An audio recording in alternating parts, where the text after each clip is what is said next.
अचानक क्यों बदले बांग्लादेश के हालात और बांग्लादेश के लोग? बांग्लादेश पिछले कई हफ्तों से जारी सरकारी विरोधी प्रदर्शनों के बाद फाइनली इस मुहाने पर पहुंचा कि वहां के प्रधानमंत्री शेख हसीना को अपना इस्तीफा देना पड़ा। और इस्तीफा ही नहीं देना पड़ा बल्कि वो देश छोड़कर चली भी गई, भारत में शरण मिली। एकाएक सरकार के विरोध ऐसा मत क्यों बनता है? क्या वजह हो? सरकार जनता द्वारा चुनी हुई है। जिस सरकार को जनता ने एक नहीं, दो नहीं, तीन टेन्योर से चुना है। सन 2009 से शेख हसीना आवामी लीग के नेता के हैसियत से बांग्लादेश की। आखिर ऐसा क्या हो गया? ऐसी कौन सी घटना घट गई जिसने पूरे बांग्लादेश में इस प्रकार का वक़ारुज्जमान साहब को आर्मी का मुखिया नियुक्त किया गया जून 2024 से, और वहां पर हिंसा होनी शुरू होती है। सरकार ने जनता से वादा किया था कि स्वतंत्रता सेनानियों को जो आरक्षण का 30% कोटा दिया जाएगा ये समाप्त करें। भारत भी इससे प्रभावित होगा। हमारे पड़ोस में लोकतंत्र की धज्जियां उड़ाई होगा। बांग्लादेश का भविष्य, कौन बनेगा सत्ता का मुखिया, कौन करेगा बांग्लादेश का नेतृत्व? नमस्कार दोस्तों, आखिर ऐसा क्या हुआ अचानक कि बांग्लादेश के राजनीतिक हालात पूरी तरह से जो है बदल गए और बांग्लादेश के नागरिकों के जज्बात अपनी सरकार को लेके बदल गए? तो अगर इन सारी चीज़ों को हम एक दूसरी कड़ी से जोड़कर देखें तो ये कहानी शुरू होती है दोस्त बांग्लादेश की आज़ादी से। बांग्लादेश को आज़ाद कराने में शेख मुजीबुर रहमान, जो कि शेख हसीना के पिता हैं, इनका बहुत बड़ा योगदान रहा। इन्हें राष्ट्रपिता के रूप में जाना गया बांग्लादेश के। और जब बांग्लादेश आज़ाद हुआ, पाकिस्तान के चंगुल से छूटा, तो शेख मुजीबुर रहमान को राष्ट्रपिता के तौर पर पहचान मिली। और इन्होंने आज़ादी की लड़ाई में जो इनके साथ रहे लोग थे उनके लिए एक विशेष व्यवस्था की, जिसे आप आरक्षण के नाम से जानते हैं। बांग्लादेश में इसे कोटा कहा जाता है और उसका प्रॉपर लाभ मिलता रहा लगातार आज़ादी की लड़ाई में शामिल हुए स्वतंत्रता सेनानियों के लिए। लेकिन वर्तमान समय में ऐसी कौन सी स्थिति है जो इस आरक्षण के विरुद्ध चली जाती है और पूरे देश में एक सरकार विरोधी लहर क्रिएट होती है? आखिर वो सरकार जो जनता के द्वारा चुनी गई थी, और आज से नहीं, पिछले 15 वर्षों से यह सरकार लगातार काम कर रही है। यह सरकार सत्ता में सन 2009 से आई। तो अगर इन सारी कड़ियों को एक तरह से जोड़ें तो आपको नजर आता है कि बांग्लादेश की जो पूरी राजनीति है वो दो राजनीतिक पार्टियों के अगल बगल सिमटी हुई होती है। एक या तो बांग्लादेश आवामी लीग और या तो फिर Bangladesh nationalist party. Bangladesh Awami league को लीड करती है शेख हसीना, वो भी एक महिला है। और इत्तेफाक की बात इसकी जो दूसरी पार्टी है जो विपक्ष के तौर पे काम करती है, बांग्लादेश नेशनलिस्ट पार्टी, उसको लीड करती हैं खालिदा जिया। वर्तमान राजनीतिक परिदृश्य में खालिदा जिया जेल में हैं अपने राजनीतिक प्रतिद्वंदी के जो है संघर्ष के कारण। और आवामी लीग की मुखिया, जो कि शेख मुजीबुर रहमान के परिवार से हैं, शेख हसीना उनकी बेटी, ये जो है सन 2009 से लगातार पिछले 15 वर्षों से सत्ता में बनी है। और यह वास्तविक सत्य है कि जब कोई सरकार बहुत लंबे समय तक सत्ता में होती है तो धीरे धीरे सत्ता विरोधी लहर बनती है। लेकिन अभी कुछ ही समय पहले बांग्लादेश के प्रधानमंत्री के तौर पर चुनी गई और इसी जनता ने उन्हें चुना, और यही जनता एकाएक खड़ी हो गई कि नहीं, प्रधानमंत्री इस्तीफा दो, सरकार हटाओ। आखिर ऐसा क्या हुआ? तो अगर इन चीजों को जोड़ें तो एक नया नाम उभर के आता है, वकार उज्जमान। वकार उज्जमान इस समय बांग्लादेश के आर्मी चीफ हैं। ये जून 2024 में आर्मी चीफ के तौर पर अपॉइंट होते हैं। और आप देखिए कि ये सारी घटनाक्रम जून के बाद जुलाई से ही शुरू होती है। तो कहीं ना कहीं अगर आर्मी इन घटनाओं से जुड़ जाए तो आप इसे राजनीतिक संघर्ष नहीं बल्कि तख्ता पलट कह सकते हैं। तो मैं दावे के साथ कह सकता हूं कि यह राजनीतिक संघर्ष ही नहीं था। यह शुरुआत जो है राजनीतिक संघर्ष के तौर पर जरूर हुआ, लेकिन यह वर्तमान समय में सेना का तख्ता पलट भी है। कैसे है आप इसको सुनिए इत्मीनान से। शेख हसीना पिछले 15 वर्ष से सत्ता में रही और सत्ता में रहने के साथ उन्होंने इस बार के चुनाव के टर्म में उन्होंने वादा किया था कि ये जो आरक्षण की व्यवस्था है स्वतंत्रता सेनानियों के लिए, इसे वो समाप्त करेंगे। कारण उसका है कि बांग्लादेश में आरक्षण की व्यवस्था बहुत जटिल है। 30% का कोटा दिया जाता है स्वतंत्रता सेनानियों को, 26% कोटा दे दिया जाता है पिछड़े वर्ग और महिलाओं। तो एक बहुत बड़ा जो है नंबर सरकार के द्वारा आरक्षण के तौर पर जब समाप्त कर दिया जाता है तो बहुत कम लोगों को मौका मिलता है वहां नौकरियों में। और ऊपर से राजनीतिक हस्तक्षेप, आवामी लीग के ही ज्यादातर लोग नौकरियां पा रहे हैं, आवामी मतलब वहां परिवारवाद भी बहुत तेजी से चल रहा है।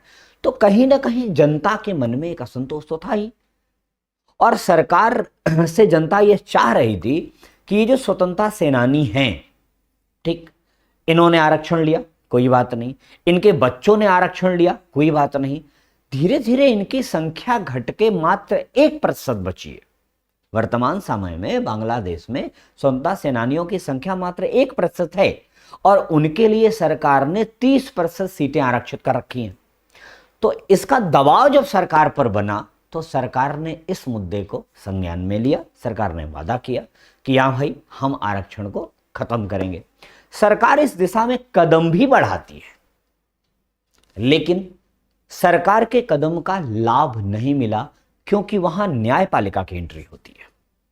वहां के उच्च न्यायालय ने सरकार के इस फैसले को पलट दिया कि नहीं, ये जो स्वतंत्रता संग्राम सेनानियों का आरक्षण कोटा था वो विद्यमान रहेगा, जबकि सरकार इसे समाप्त करना चाहती थी क्योंकि सरकार ने अपने चुनाव में वादा किया था। सरकार ये समाप्त करना चाहती थी, सरकार ने समाप्त करने की दिशा में कदम भी बढ़ाया, लेकिन जब उच्च न्यायालय का निर्णय आया तो मामला बदलता नजर आया। हालांकि इस उच्च न्यायालय के विरुद्ध सर्वोच्च न्यायालय में अपील की गई, लेकिन सर्वोच्च न्यायालय ने भी इस मुद्दे को सुनने से इनकार कर दिया और बात यहीं से बिगड़ गई। बात यहां से बिगड़ी, बांग्लादेश के जो छात्र जो सरकारी नौकरियों के लिए बेचैन रहते हैं, दुनिया में हर देश में सभी समस्या है, भारत में भी है, दुनिया के किसी भी देश में चले जाइए, बेसिकली विकासशील देश में तो ये समस्या रहती ही है। वो छात्र नाराज हुए, सरकार के ऊपर उन्होंने दबाव बनाना शुरू किया कि बांग्लादेश की सरकार न्यायालय के निर्णय को पहले भी पलट चुकी है तो इस बार भी पलट दे। इस बात का दबाव सरकार के ऊपर बांग्लादेश में छात्रों ने बनाया और इसको लेकर के वो थोड़े से उग्र हो गए, थोड़े से वो उग्र प्रदर्शन के लिए आगे आए। तो कहीं ना कहीं उनके उग्र होने में एक राजनीतिक साजिश नजर आती है, क्योंकि इस घटनाक्रम में नियुक्तियों से लेकर के जो कर्फ्यू तक की कहानी है वो यही बयां करती है कि ये सिर्फ और सिर्फ आंदोलन नहीं था, एक साजिश भी चल रही थी पीछे पीछे। कैसे? जून में साहब नियुक्त होते हैं, वकार हुज्जमान साहब सेना के प्रमुख तौर पर। जुलाई में हिंसा होती है और 3 दिन का कर्फ्यू लगने के बाद, सेना के हाथ में चार्ज होने के बाद भी ये आंदोलनकारी प्रधानमंत्री आवास तक पहुंच जाते हैं और आर्मी मजबूर होकर सरेंडर होकर कहती है कि नहीं, आप 45 मिनट में देश छोड़ दीजिए, अन्यथा आपके जीवन को खतरा है। तो अगर देश की सेना ही बैकफुट पे आ जाती है तो इससे तो प्रधानमंत्री को खतरा हो ही जाएगा। तो कहीं ना कहीं ये नजर आता है कि इन सारी साजिश के पीछे वकार उज्जमान और बांग्लादेश की आर्मी का भी योगदान है। फिर आते हैं घटनाक्रम पे कि सुप्रीम कोर्ट ने जब मना कर दिया इस मामले को सुनने के लिए तो बांग्लादेश के लोगों ने सरकार पे दबाव बनाया, सरकार ने वो निर्णय नहीं लिया और जब ये आंदोलन हिंसक होने लगा उस समय, चाहे इत्तेफाक से कह लीजिए, चाहे सोचे समझे तौर पे कह लीजिए, चाहे बांग्लादेश के प्रधानमंत्री की मिस लैंग्वेज कह लीजिए, उन्होंने एक शब्द यूज किया, रजाकर। उन्होंने आंदोलनकारियों के लिए रजाकर शब्द यूज किया। इसका मतलब होता है, रजाकर उन लोगों को कहा गया है जो बांग्लादेश के स्वतंत्रता संघर्ष के दौरान पाकिस्तान का समर्थन कर रहे थे, बांग्लादेश की आजादी का नहीं। रजाकर उनको कहा जाता है बांग्लादेश में जो पाकिस्तान से स्वतंत्रता के विरोधी थे। अब जब छात्रों को, सामान्य से छात्रों को बांग्लादेश विरोधी घोषित किया गया, वो भी बांग्लादेश के शीर्ष नेतृत्व के द्वारा, तो उन छात्रों में ऊर्जा और पनपी, विद्रोह और भड़का और वो विद्रोह पहुंच गया बांग्लादेश में प्रधानमंत्री के आवास तक। मजबूर होकर के प्रधानमंत्री को बांग्लादेश छोड़ना पड़ा। हाल फिलहाल उनकी एक बहन रहती हैं ब्रिटेन में, उम्मीद थी कि वो वहां जाएंगी, लेकिन वो वहां नहीं गई हैं।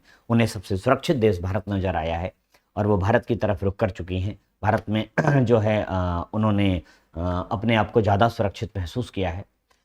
तो अब एक बड़ा सा मसला समझ में आता है, एक बड़ा सा मुद्दा समझ में आता है कि बांग्लादेश की जनता जो अपने प्रधानमंत्री के विरुद्ध है, अपने सिस्टम के विरुद्ध है, जिसके सारे कर्ता धर्ता वकार उज्जमान नजर आ रहे हैं, जो जून में ज्वाइन करते हैं, जुलाई में हिंसा भड़कती है और कर्फ्यू लगाने के बाद, सेना लगाने के बाद भी सेना के विरोध के बाद सेना विरोध भी नहीं करे। और एक बात दूसरी सबसे बड़ा कि इनके शेख हसीना के प्रधानमंत्री का पद छोड़ने के बाद बांग्लादेश की आर्मी भी एक जश्न मनाती है, वहां के जो नए रंगरूट हैं वो भी जश्न मनाते हैं। तो कहीं ना कहीं इन चीजों से एक सुराग मिलता है कि इन सारी चीजों के कल्पित जो है वकार उज्जमा नहीं है।